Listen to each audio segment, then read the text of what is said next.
Hey Wangshan family, welcome back. Promise made my life hell का next part start करते हैं। Wing वांगजी को सुनाकर अपने अपार्टमेंट से ऑफिस के लिए निकल चुका था क्योंकि उसे अपनी इम्पोर्टेंट मीटिंग को अटेंड भी करना था। वहीं दूसरी तरफ वांगजी भी पूरी तरीके से रेडी हो चुका था और वो भी अपने ऑफिस के लिए निकल चुका था।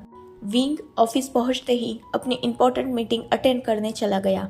वहीं वांगजी भी करीबन विंग के आने के आधे घंटे बाद ऑफिस पहुंचा था। सबसे पहले एंटर करते ही उसे लैन सिचान के सवालों का सामना करना पड़ा। लैन सिचान अपने छोटे भाई के लिए वरीड थे क्योंकि वांगजी रात भर घर नहीं आया था, तो वो जानना चाहते थे कि वांगजी रात भर कहाँ है। वांगजी का अभी सिचान से बात करने का कोई भी मन नहीं था। इनफैक्ट उसका किसी भी चीज में मन नहीं लग रहा था। उसे बस विंग की वो सुबह की गई कड़वी बातें याद आ रही थी, इसीलिए वो बहुत अपसेट और लो फील कर रहा था। लैन सिचान भी वांगजी का एक्सप्रेशन समझ रहे थे। लैन सिचान आजकल वांगजी के बिहेव में बहुत सारा चेंज नोटिस कर रहे थे। वांगजी अक्सर ही आजकल अपसेट रहा करता था, जिससे सिचान वांगजी के लिए बहुत ज्यादा कंसर्न थे। ऑब्वियसली सिचान भी जानते थे कि वांगजी ने विंग के साथ क्या किया था और विंग किन हालातों में वांगजी को छोड़ के गया। इसीलिए सिचान अपने भाई से गुस्सा भी थे, पर वो अपने भाई से कब तक गुस्सा रह सकते थे। बस सिचान और वांगजी ये दो ही पर्सन ऐसे थे जो विंग के जाने का असली रीजन जानते थे, वरना बाकी सबको तो यही लगता था कि विंग ने वांगजी को धोखा दिया और वो किसी और के साथ भाग गया। किसी को भी विंग के एंड की सच्चाई पता ही नहीं थी और वांगजी ने भी किसी को बताने की कोशिश ही नहीं की और ना ही विंग किसी को बताने के लिए वापस आया था। तो सबके दिल में यही था कि विंग गलत है और वांगजी कहीं ना कहीं इनोसेंट है, जबकि सच्चाई तो इन सब चीजों से बहुत ज्यादा अलग थी। सिचान वांगजी से बात कर रहे थे और उसे रात के बारे में पूछ रहे थे, पर वांगजी उसका सच में कोई दिल नहीं था। इसीलिए उसने सिचान को फर्स्ट टाइम अपनी लाइफ में सीधा इग्नोर किया और वो अपनी ऑफिस की तरफ जाने लगा। सिचान समझ चुके थे कि वांगजी ने जरूर फिर से एक तो कोई गलती की है या तो फिर विंग ने उसे कुछ तो भी कहा है। इसीलिए वो भी शांत हो गए और वांगजी को थोड़ा वक्त देने का डिसाइड करके अपने ऑफिस की तरफ चले गए। दूसरी तरफ विंग, उसका बुरा हाल था। मीटिंग में उससे अच्छे से ना बैठना हो रहा था, ना ही वो अपनी मीटिंग पर कॉन्सेंट्रेट कर पा रहा था और दोनों की ही वजह सिर्फ और सिर्फ वांगजी था। वांगजी ने उसे रात को इतना रफली ट्रीट किया था कि विंग की पूरी बैक पेन से टूट रही थी। वहीं दूसरी तरफ उसका माइंड भी सही जगह पर नहीं था क्योंकि उसे बार बार वांगजी की ही याद आ रही थी, या यूं कहा जाए उसका वो रात का फेस देखकर वांगजी पर उसे गुस्सा आ रहा था और साथ ही में खुद पर भी।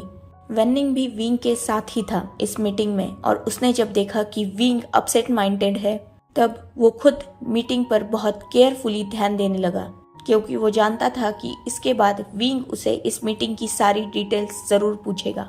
करीबन 3-4 घंटे चले इस लॉन्ग मीटिंग का अंत जब हुआ, विंग ने एक रिलीफ की ब्रीथ ली और वो तुरंत बिना किसी से बात किए सीधा अपने ऑफिस की तरफ चला गया। विंग ने अपने ऑफिस में एंटर किया और उसने तुरंत अपने काउच पर बैठते हुए उस ऑफिस के सारे कर्टन्स को क्लोज कर दिया। ऑब्वियसली वो पूरा ऑफिस, विंग का पूरा कैबिन ऑटोमेटिक था और विंग उसे आसानी से कंट्रोल कर सकता था। विंग अपने ऑफिस के काउच पर ही लेट गया और वो रात के बारे में ही सोचने लगा। कितना भी वो कोशिश कर ले, पर ये ख्याल उसके दिल से जा ही नहीं रहा था। वांगजी का विंग के पास आना विंग को कभी भी पसंद नहीं था। पहले तो भी शायद विंग वांगजी से कहीं ना कहीं अटैच हो चुका था, पर अगर बात आज की जाए तो वांगजी विंग के लिए वो पर्सन था जिससे वो अपनी जिंदगी में सबसे ज्यादा नफरत करने लगा था। जहाँ एक तरफ विंग ये जानता था कि इन सब चीजों में विंग की ही गलती है, वांगजी की कोई गलती नहीं है, पर एक तरफ वो ये भी जानता था कि कहीं ना कहीं ये सब सिर्फ वांगजी की ही गलती है। वो तो बस इन सब सिचुएशन में बुरी तरह स्टक हो चुका है। यही सोचते हुए विंग कब उस काउच पर ही सो गया शायद उसे भी पता नहीं था। वहीं दूसरी तरफ वांगजी आज बहुत ज्यादा ही अपसेट फील कर रहा था। उसे बार बार विंग का ही ख्याल आ रहा था। उसने डिसाइड किया कि वो खुद विंग से मिलने जाएगा क्योंकि उसे पता चल चुका था कि विंग की मीटिंग ओवर हो चुकी है। इसीलिए वांगजी तुरंत अपने कैबिन से बाहर चला गया और वो विंग के फ्लोर की तरफ जाने लगा। वहीं दूसरी तरफ वेनिंग ने भी विंग के कैबिन में एंटर किया था। वेनिंग ने जब बाहर से ही देखा कि सारे कर्टन्स लगे हुए हैं, वेनिंग जान चुका था कि या तो विंग रेस्ट कर रहा है या तो वो फिर से उन्हीं सारे ख्यालों में खो चुका है। इसीलिए वेनिंग ने बिना नॉक किए ही कैबिन में एंटर किया। वेनिंग ने देखा कि विंग पीसफुली काउच पर सोया हुआ है, पर वो बहुत ज्यादा अनकंफर्टेबल पोजीशन में है। वेनिंग विंग का हमेशा से ही एक अच्छा दोस्त था। वो विंग के लाइफ के सारे नहीं पर थोड़े रास्तों जान चुका था। वेनिंग ये जान चुका था कि विंग वांगजी का ओमेगा है और वांगजी ने विंग के साथ जरूर कुछ ना कुछ गलत किया है, पर उसने कभी भी विंग को ये पूछा नहीं था और ना ही विंग ने कभी उसे अपने एंड की स्टोरी बताई थी। वो दोनों बस अच्छे दोस्त थे और उन दोनों में एक अच्छी बॉन्डिंग और अंडरस्टैंडिंग थी, जिसके चलते वेनिंग भी विंग को अच्छी तरह से समझता था और विंग भी वेनिंग को। इसीलिए आज भी वेनिंग ने बिना नॉक किए इस कैबिन में एंटर करने की हिम्मत की थी, क्योंकि वो विंग का पर्सनल स्पेस बहुत अच्छी तरीके से जानता था भी और उसे अच्छी तरीके से मेंटेन भी करता था। वेनिंग जानता था कि उसे विंग के किस हद तक पर्सनल स्पेस में घुसना है और कितने हद तक उसे दूर रहना है। इसीलिए वेनिंग को विंग के कैबिन में एंटर करने से थोड़ा भी डर नहीं लगा और उसने सीधा विंग के कैबिन में एंटर किया था। वेनिंग विंग के पास आया और उसने विंग को अच्छे से सुलाने के लिए और एक कंफर्ट जोन देने के लिए वो विंग को उसी काउच पर थोड़ा एडजस्ट करने लगा। पर तभी पीछे से हमारे लान वांगजी ने मोस्ट डेंजरस अल्फा ने एंटर किया था उस कैबिन में, क्योंकि वेनिंग ने कैबिन का डोर ओपन ही छोड़ दिया था। वांगजी ने जब देखा कि पूरे कैबिन के कर्टन लगे हुए थे, तब उसे थोड़ा परेशानी होने लगी, क्योंकि ऑब्वियसली विंग के ऑफिस के कर्टन कभी भी ऑफ नहीं रहते थे, मतलब आज तक तो किसी ने देखे ही नहीं थे।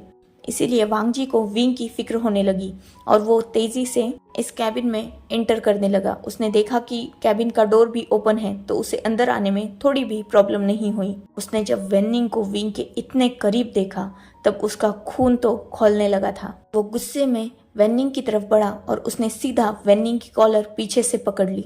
वेनिंग की पोजीशन कुछ ऐसी थी कि वो विंग के काउच के पास अपने नीज पर बैठा हुआ था और उसका एक हाथ विंग के नेक के पीछे था और दूसरा हाथ विंग के एक हाथ को पकड़ा हुआ था। वो विंग की नेक को अच्छी तरह से पिलो पर एडजस्ट कर रहा था, पर वांगजी उसके दिमाग में तो कुछ और ही चल रहा था।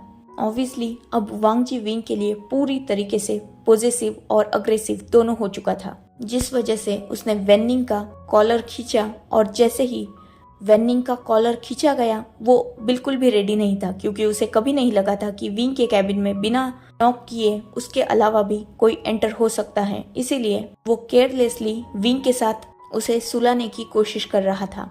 पर जैसे ही वांगजी ने वेनिंग का कॉलर खींचा, वेनिंग का हाथ विंग के जो नेक के पीछे था वो खींचा गया और जिस वजह से विंग की नेक सीधा वेनिंग के हाथ से नीचे गिर गई और जिससे विंग की भी नींद खुल गई। उसने देखा कि वेनिंग को वांगजी ने खींच के रखा है और अब तक तो वेनिंग के फेस पर पंच भी पड़ चुका था। विंग तुरंत काउच से खड़ा हो गया। ऑब्वियसली वो नींद से उठा था, इसलिए उसे तो कुछ पता ही नहीं था। उसने तुरंत वांगजी को वेनिंग से दूर किया और चिल्लाते हुए कहा, लान वांगजी, तुम सुधरोगे नहीं क्या? तुम यहाँ क्या कर रहे हो? वांगजी ने जैसे ही विंग को इतने गुस्से में देखा, वो तुरंत थोड़ा पीछे हो गया और उसने भी चिल्लाते हुए कहा, ये तुम्हारे साथ क्या कर रहा था? तुम तो सो रहे थे ना, तो ये तुम्हारे इतने करीब क्या कर रहा था? एक्चुअली वांगजी देख चुका था कि विंग सोया हुआ है और वांगजी को दूर से लगा कि वेनिंग विंग के सोए हुए का मतलब उस सिचुएशन का फायदा उठा रहा था। इसीलिए वांगजी गुस्सा हो चुका था। वही दूसरी तरफ वेनिंग, वो तो अभी भी शॉक में था, उसे समझ में ही नहीं आया। उसने अपने फेस पर पंच भी खा लिया था और वो अभी भी कंफ्यूजन से उन दोनों की तरफ देख रहा था। विंग ने वांगजी की तरफ गुस्से से देखते हुए कहा, वो यहाँ कुछ भी करे, तुम यहाँ क्या कर रहे हो और तुम्हें यहाँ आने की परमिशन किसने दी? ऑब्वियसली विंग भी नींद से उठा था, इसीलिए उसे पता ही नहीं था कि वेनिंग उसके पास था या कुछ और। उसे लगा कि वांगजी फिर से अपनी जेलेसी के चलते वेनिंग को गलत समझ रहा था, क्योंकि उसे वेन्निंग और उसकी पोजीशन का कुछ अंदाजा था ही नहीं। वांग जी ने विंग की तरफ देखा और चिल्लाते हुए कहा, ये बेवकूफ अल्फा, ये तुम्हारे नींद में होने का फायदा उठा रहा था और तुम्हारे करीब आने की कोशिश कर रहा था। इसने सोचा भी कैसे कि ये मेरे ओमेगा को हाथ लगाएगा। अब तक वेन्निंग भी अपने होश को संभाल चुका था, इसलिए उसने विंग की तरफ देखते हुए कहा, नहीं, ये झूठ बोल रहा है। मैं तो तुम्हारे पास इसलिए आया क्योंकि मैंने देखा कि तुम काउच पे अनकंफर्टेबली सो रहे थे, इसीलिए मैं बस तुम्हारी नेक को एडजस्ट कर रहा था पिलो पर, और ये पता नहीं कहाँ से आ गया और मुझे इतनी जोर से मारा। देखो कितना लगा है मुझे। इतना बोलकर वेन्निंग विंग को अपना राइट चीक शो करने लगा। ऑब्वियसली वेन्निंग विंग के पास बच्चों की तरह वांग जी की कंप्लेंट कर रहा था। उन दोनों का रिलेशनशिप कुछ ऐसा ही था। वो एक ऑफिस एम्प्लॉय और बॉस से अलावा भी बेस्ट फ्रेंड का बॉन्ड शेयर करते थे, तो ये सारी चीजें तो नॉर्मल थी। और वेन्निंग की ये ट्यून भी, जिसे देखकर वांग जी का और भी ज्यादा गुस्सा चढ़ रहा था। विंग ने जैसे ही वेन्निंग की बात सुनी, वो वांग जी की तरफ फिर से गुस्से से देखने लगा। वांग जी ने विंग की तरफ थोड़ा पपी फेस बनाते हुए देखा और कहा, नहीं, मैं सच कह रहा हूँ, ये तुम्हारे फेस के बहुत करीब था। तुरंत वेन्निंग की विंग के पीछे से आवाज आई, बेवकूफ तुम हो, मैंने अभी तो कहा ना कि मैं उसकी नेक को पिलो पर एडजस्ट कर रहा था, तो ऑब्वियसली मेरा फेस उसके पास ही होगा। अब अपना फेस निकाल के मैं दूसरी तरफ तो नहीं रख सकता ना। विंग ने वांग जी की तरफ गुस्से से देखा और उसने पीछे वेन्निंग की तरफ देखते हुए कहा, तुम जाओ यहाँ से, मुझे इनसे थोड़ी पर्सनल बात करनी है। वेन्निंग ने नोट किया और वो तुरंत उस कैबिन से बाहर निकल गया, पर वो जाते हुए भी वांग जी को गुस्से से देख रहा था। वही विंग भी वांग जी को गुस्से से ही घूर रहा था, और वांग जी वो जान चुका था कि अब उसकी खैर नहीं है। विंग उसी की अच्छी खासी बैंड बजाने वाला है और उसकी क्लास लगाने वाला है, इसीलिए वो खुद को अंदर से रेडी करने लगा विंग की डांट के लिए।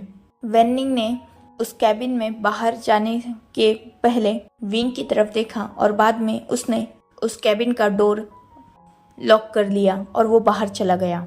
वही विंग अभी भी वांग जी को घूर रहा था। वांग जी ने अपने पपी फेस के साथ विंग की तरफ देखा और कहा, आई एम सॉरी, मुझे लगा वो तुम्हारा मिसयूज। पर इससे पहले कि वांग जी अपना सेंटेंस कंप्लीट कर पाता, विंग ने अपने रूड और शार्प टोन में कहा, मिस्टर लान वांग जी, शायद आप सुबह की बात भूल चुके हो। मैंने आपसे कहा था कि ये मेरा ऑफिस है, ना कि आपका बेडरूम। यहाँ मैं आपका बॉस हूँ और आप मेरे यहाँ वर्क करने वाले एक एम्प्लॉय। भले ही आप लान कॉरपोरेशन के सेकंड हायर हो, पर ये वे कॉरपोरेशन है जहाँ वी वुशियान का ऑर्डर चलता है, और आप बिना नॉक किए पहले तो बॉस के कैबिन में एंटर करते हैं। इनफैक्ट आप नहीं जानते कि इस फ्लोर पर आने के लिए भी आपको परमिशन लेनी पड़ती है। पहले आप मुझे ये बताइए कि आप बिना परमिशन के मेरे फ्लोर पर कैसे आए, और बिना नॉक के मेरे कैबिन में आपने एंटर किया कैसे, और ऑफिस में एंटर किया तो किया, आपने मेरे दूसरे एम्प्लॉय पर हाथ कैसे उठाया। तब वांग जी ने विंग की तरफ देखा और अपनी सॉफ्ट वॉइस में कहा, विंग, आई एम सॉरी, मुझे लगा कि वो बास्टर्ड तुम्हारा। पर फिर से वांग जी अपना सेंटेंस पूरा नहीं कर पाया, क्योंकि विंग की गुस्से भरी वॉइस ने उसे बीच में ही रोक दिया और विंग ने चिल्लाते हुए कहा, वो नहीं, तुम बास्टर्ड हो। वो रात में किसी के भी घर में नहीं घुसता जैसे तुम घुसते हो। वो किसी के भी पर्सनल स्पेस में बिना उसकी परमिशन के नहीं जाता जैसे तुम जाते हो। वो किसी को भी अपनी प्रॉपर्टी नहीं समझता जैसे तुम समझते हो। तो बास्टर्ड की वाली सारी हरकतें तुम करते हो, वो नहीं। और मेरी सुबह की बात तुम्हें समझ में नहीं आई? मैंने तुमसे क्लियरली कहा था, ये मेरा कॉरपोरेशन है, मेरा वर्क प्लेस है, ना कि तुम्हारा घर या तुम्हारा हनीमून प्लेस जहाँ तुम अपने ओमेगा के आगे पीछे घूमने आए हो। मेरी इन्फॉर्मेशन के मुताबिक तुम्हें अभी अपने ऑफिस में बैठकर प्रोजेक्ट पर वर्क करना चाहिए, और तुम यहाँ आकर मेरी कैबिन में मेरे ही एम्प्लॉयज के साथ मिसबिहेव कर रहे हो। तुम जानते हो वे कॉरपोरेशन लैंड कॉरपोरेशन पर इसके लिए एक्शन भी ले सकता है, और अगर वे कॉरपोरेशन ने किसी भी कॉरपोरेशन पर लीगल एक्शन लिया तो वो कॉरपोरेशन पूरी तरीके से बर्बाद हो जाएगी। क्या तुम वैन कॉरपोरेशन का हाल भूल चुके हो सच में, या तुम्हें अभी भी अपनी इमेजिनेशन के वर्ल्ड से निकलने का वक्त नहीं मिला, जो तुम सच्चाई को देख ही नहीं रहे हो? अब मेरी एक राय है तुम्हें, जाकर वैन कॉरपोरेशन के फ्लोर पर देख के आओ, जस्ट वॉक के लिए, ताकि तुम्हें भी अपनी रियलिटी हिट हो जाए और तुम आगे से मेरे ऑफिस को और मेरे कैबिन को गार्डन समझ के यहाँ टहलने ना आ जाओ। Now get out. Wang ji ने विंग की तरफ बस देखा और वो सीधा उस कैबिन से बाहर चला गया। ऑब्वियसली उसे विंग की बातें फिर से बहुत बुरी लगी थी, पर वो जानता था कि कहीं ना कहीं विंग सच कह रहा था। उसे बिना विंग के परमिशन के इस फ्लोर पर नहीं आना चाहिए था, और ये सबको ही स्ट्रिक्ट ऑर्डर है कि कोई भी विंग के फ्लोर पर या विंग के ऑफिस में बिना परमिशन के एंटर नहीं कर सकता। सो उसने भी रूल ही ब्रेक किया है। यही सोचते हुए वांग जी आज विंग के कैबिन से तो बाहर चला गया, पर उसके दिमाग में था, क्योंकि वो रात को विंग को इन सब चीज़ों के लिए अच्छा खासा पनिश करने वाला था। यही सोचते हुए वो सीधा बाहर चला गया और विंग, उसकी बेचारी की अच्छी खासी नींद तो खराब हो ही चुकी थी, अब उसे अपने वर्क पे भी ध्यान देना था, इसीलिए वो अपने वर्क में लग गया। वही वेनिंग, वो विंग के कैबिन से निकलकर सीधा पार्किंग एरिया में गया था और उसने किसी को मैसेज किया था, क्योंकि वेनिंग भी बहुत ज़्यादा गुस्से में था वांग जी के इन सब चीज़ों से, पर वो विंग के सामने कुछ भी बोल नहीं सकता था, क्योंकि वेनिंग जानता था कि विंग का और वांग जी का कोई पर्सनल रिलेशनशिप है। ऑब्वियसली वो दोनों अल्फा ओमेगा हैं, इसीलिए वेनिंग ने तब तो कुछ नहीं कहा, पर उसे गुस्सा नहीं आया, ऐसा तो ऑब्वियसली नहीं हो सकता। इसीलिए वो सीधा पार्किंग एरिया में गया और अपनी कार में बैठ गया। उसने अपने मोबाइल को निकाला और किसी को मैसेज किया। जैसे ही वो पर्सन को वो मैसेज रिसीव हुआ था, वो भी सीधा अपने ऑफिस से निकल गया और पार्किंग एरिया में आ गया। उसने अपने फेस को मास्क से कवर किया हुआ था। वो हड़बड़ी में चलते हुए सीधा वेनिंग के कार के बैक सीट पर बैठ गया और वेनिंग भी बैक सीट पर ही बैठा हुआ था। जैसे ही उस पर्सन ने वेनिंग की तरफ देखा, उसके आंखों में थोड़ा सा कंसर्न नजर आने लगा। ऑब्वियसली वेनिंग का गाल पूरी तरीके से सूज चुका था, वांग जी उसे नॉर्मल पंच तो नहीं करेगा। पर्सन ने अपने मास्क को निकाला और वेनिंग की तरफ थोड़ा कंसर्न के साथ देखते हुए कहा, तुम्हें ये क्या हुआ और किसने किया तुम्हारे साथ ये सब? वेनिंग ने एक हल्की सी स्माइल के साथ कहा, एक शेर गलती से खुद को बब्बर शेर समझने की गलत फहमी पाल रहा था और उसी ने मुझ पे झपट्टा मारा। पर तुम डरो मत, मैं भी उस शेर को शिकारी के पास छोड़ के आया हूँ और मुझे उस शिकारी पर पूरा यकीन है, वो अच्छे से उस शेर को सबक सिखाएगा, और अगर वो शेर सबक नहीं सीखेगा तो वो शिकारी उसका हंट करने के अलावा उसे सीधा सर्कस में लेके जाएगा और अपने हंटर के दम पर उसे अच्छा खासा नचाएगा। इतना बोलकर वेनिंग एक स्मग करने लगा और वो इंसान जो कार में बैठा हुआ था वो कंफ्यूजन से वेनिंग की तरफ ही देखने लगा। उसने वेनिंग की तरफ देखा और कहा, क्या तुम आज जू घूम के आए हो या फिर सर्कस गए थे जो ऐसी बहकी बहकी बातें कर रहे हो? कौन सा शेर, कौन सा हंटर, कौन सा शिकारी, मुझे कुछ भी समझ में नहीं आ रहा। वेनिंग ने उस ओमेगा के फेस पर हाथ रखते हुए कहा, डोंट वरी माय ओमेगा, तुम्हारे अल्फा के साथ जिसने भी ये किया है वो अच्छी खासी सजा पा रहा होगा। अब तुम प्लीज मेरी केयर कर लो और मेरी तरफ ध्यान दे दो। देखो मुझे बहुत दर्द हो रहा है। इतना बोलकर वेनिंग ने उस ओमेगा के शोल्डर पर अपना हेड रख दिया और वो ऐसा प्रिटेंड करने लगा कि जैसे उस एक पंच से वेनिंग की पूरी दुनिया ही घूम चुकी है। और वो ओमेगा भी वेनिंग के लिए बहुत ज़्यादा वरीड हो गया और वो वेनिंग की केयर करने लगा, जिसे देखकर वेनिंग के चेहरे पर एक हल्की सी स्माइल आ चुकी थी, पर ऑब्वियसली वो उस स्माइल को हाइड करने की कोशिश कर रहा था उस ओमेगा के से। वही दूसरी तरफ वांग जी फिर से गुस्से से भरा हुआ अपने ऑफिस में एंटर करता है और सीधा जाकर अपनी चेयर पर बैठ जाता है। उसे विंग का गुस्सा भी आ रहा था, क्योंकि विंग ने फिर से वेनिंग की ही साइड ली, ना कि वांग जी की। तभी सिचैन ने उस कैबिन में, मतलब वांग जी के कैबिन में एंटर किया और वो सीधा जाकर वांग जी के सामने वाली चेयर पर बैठ गए। सिचैन ने वांग जी की तरफ देखा और कहा, फिर से तुम्हें क्या हुआ, क्यों गुस्सा लग रहे हो? वांग जी ने सिचैन की तरफ देखा और अपनी फ्रस्ट्रेटेड वॉइस में कहा, आप मुझसे कुछ मत पूछो, आप मेरा दर्द नहीं समझ सकते। सिचैन ने वांग जी की तरफ देखा और कहा, क्या मतलब? तब वांग जी ने कहा, आपका ओमेगा आपके कैबिन में और आपके ऑफिस में आपका बॉस नहीं है ना, इसीलिए आप मेरा दर्द नहीं समझ सकते। सिचैन ने अपने आप में ही बड़बड़ाते हुए कहा, तुम थोड़ी ना सच्चाई जानते हो, अब तुम्हें मैं अपना दर्द क्या बताऊं। मेरा ओमेगा इतना ज्यादा खतरनाक है कि ना मुझे वर्क प्लेस पर ठीक से जीने देता है, ना घर पे ठीक से सोने देता है।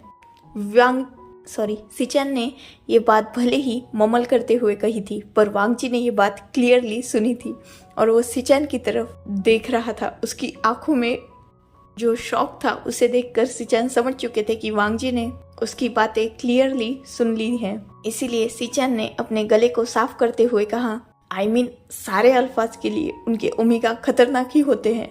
फर्क नहीं पड़ता कि वो अल्फा तुम हो या मैं हूँ, सारे ओमेगा अपने अल्फाज को टॉर्चर करने के लिए ही इस धरती पर आते हैं। तभी सिचैन को अपने पीछे से एक रूड और कोल्ड आवाज आती है, क्या सच में मैं तुम्हें टॉर्चर करता हूँ? जैसे ही सिचैन ने अपने पीछे से ये आवाज सुनी, उनके चेहरे की हवाइयाँ उड़ चुकी थी और वांग जी वो बस कभी अपने भाई की तरफ तो कभी जियांग चैंग की तरफ देख रहा था, जिसने सिचैन के थोड़ी देर बाद ही इस ऑफिस में एंटर किया था और उसने सिचैन और वांग जी की सारी कन्वर्सेशन सुन ली थी। इनफैक्ट वो सिचैन के बिल्कुल पीछे ही खड़ा था, तो उसने सिचैन की भी सारी बातें सुन ली थी। सिचैन ने जैसे ही चैंग की आवाज सुनी, वो तुरंत हड़बड़ाते हुए अपने चेयर से खड़े हो गए और वो पीछे की तरफ देखने लगे, जहाँ जियांग चैंग अपने चेस्ट के अराउंड अपने हाथों को फोल्ड किए सिचैन की तरफ गुस्से से देख रहा था। सिचैन ने चैंग की तरफ देखा और अपनी लड़खड़ाती हुई वॉइस में कहा, नहीं, तुम कहाँ मुझे टॉर्चर करते हो? क्या मैंने टॉर्चर कहा? एक्चुअली मेरे कहने का मतलब था कि तुम मुझसे प्यार करते हो। हाँ, मैं वांग जी को यही बता रहा था कि सारे ओमेगास अपनी अल्फाज से बहुत ज़्यादा प्यार करते हैं और अपने ओमेगास से भी अल्फाज को बहुत सारा प्यार करना चाहिए। ये तो वांग जी था जो मुझसे कह रहा था कि ओमेगास अल्फा को टॉर्चर करते हैं। मैं तो बस अपने छोटे भाई को सही रास्ता दिखा रहा था और उसे अच्छे से समझा रहा था। तब चैंग ने सिचैन की तरफ गुस्से से देखते हुए कहा, लेकिन मैंने तो सुना कि ओमेगाज अल्फा को टॉर्चर करते हैं। सिचैन ने तुरंत अपनी लड़खड़ाती हुई वॉइस में कहा, नहीं, मेरा वो मतलब नहीं था। ये तो वांग जी मुझसे कह रहा था कि उसका ओमेगा उसे टॉर्चर करता है। तब तुरंत पीछे से एक वॉइस आती है, क्या सच में वांग जी ने ये कहा कि उसका ओमेगा उसे टॉर्चर करता है? जैसे ही ये वॉइस उस कैबिन में खड़े तीनों पर्सन्स ने सुनी थी, मतलब सिचैन, जियांग चैंग और वांग जी, वो तीनों भी शॉक हो चुके थे, क्योंकि डोर पर वी वुशियान खड़ा था, जिसके हाथ में वांग जी का मोबाइल था। वांग जी ने वेन्निंग को पंच करते हुए अपने मोबाइल को नीचे गिरा दिया था, जिसे लौटाने विंग खुद यहाँ आया था, क्योंकि उसे लैन कुरैन से भी कुछ बात करनी थी। इसीलिए उसने सोचा कि वो पहले तो वांग जी को उसका फोन लौटाएगा और बाद में लैन कुरैन से अपनी बात कर लेगा। अब बारी थी वांग जी की अपने सीट से खड़े होने की। उसने तुरंत विंग की तरफ अपने कदमों को बढ़ाते हुए कहा, नहीं, मैंने ऐसा कुछ नहीं कहा, ये भाई झूठ बोल रहे हैं। इतना बोलकर वो लैन सिचैन की तरफ देखने लगा और कहा, बोलो ना, आप झूठ बोल रहे हो। मैंने कब आपसे कहा कि ओमेगा अल्फास को टॉर्चर करते हैं? अब तीनों की शार्प आईज सिचैन की तरफ थी और सिचैन वो तो बेचारे ऐसे फंस चुके थे। अगर वो एक्सेप्ट करते तो जियांग चैंग से मार खाते और डिनाई करते तो अपने बेबी ब्रदर को अपसेट कर देते। ऊपर से उनके ब्रदर और उसके ओमेगा के बीच में अच्छी खासी फाइट चल रही है। वो खुद को दिल में कोस रहे थे कि वो यहाँ आए ही क्यों, और अगर आए तो उन्होंने ये सब कहा ही क्यों। वो तो आज खुद के ऑफिस आने पर ही रिग्रेट कर रहे थे, क्योंकि वो पूरी तरीके से फंस चुके थे। पर एक अल्फा तो अपने ओमेगा को ही सबसे ज्यादा डरेगा ना। तो सिचैन ने तुरंत वांग जी की तरफ देखा और कहा, मैं कहाँ झूठ बोल रहा हूँ, तुम ही तो यहाँ आकर अपने ओमेगा की बुराई कर रहे थे। मैं तो बस तुम्हें रोकने की कोशिश कर रहा था। अब सबकी नजरें वांग जी पर थी और वांग जी ने विंग की तरफ पॉपी फेस से देखा और कहा, मैं तुम्हारी कंप्लेंट नहीं कर रहा था। विंग ने वांग जी की तरफ गुस्से से देखते हुए कहा, एक तो गलतियां खुद करो और बाद में सबके सामने किसी और को गलत प्रूव कर दो और दुनिया की नजर में एक इनोसेंट की इज्जत को उछालो। पहले से तुम्हें यही तो आता है और यही तो करते आए हो तुम। अपनी गलती को छुपाने के लिए तुमने पहले भी मुझे सबकी नजरों में गिराया था और तुम आज भी वही कर रहे हो। खैर, ये तो अब तुम्हारी फितरत बन चुकी है और मुझे इन सब चीज़ों में कोई इंटरेस्ट नहीं है। मैं बस तुम्हारा मोबाइल लौटाने आया था। इतना बोलकर विंग ने वांग जी की तरफ उसका मोबाइल थ्रो कर लिया। वो सीधा उस कैबिन से बाहर निकल गया। वांग जी ने अपना मोबाइल तो कैच कर लिया, पर वो विंग को बदकिस्मती से कैच नहीं कर पाया। वही सिचैन और चैंग, वो दोनों भी वांग जी की तरफ ही देख रहे थे, जिसका चेहरा विंग की बातें सुनकर पूरी तरीके से उतर चुका था। So, enough for today. Let's take a break. Next chapter in next video. If you like my explanation, like, comment and subscribe my channel. Hopefully you all are enjoying this journey. Goodbye, take care, enjoy your beautiful life.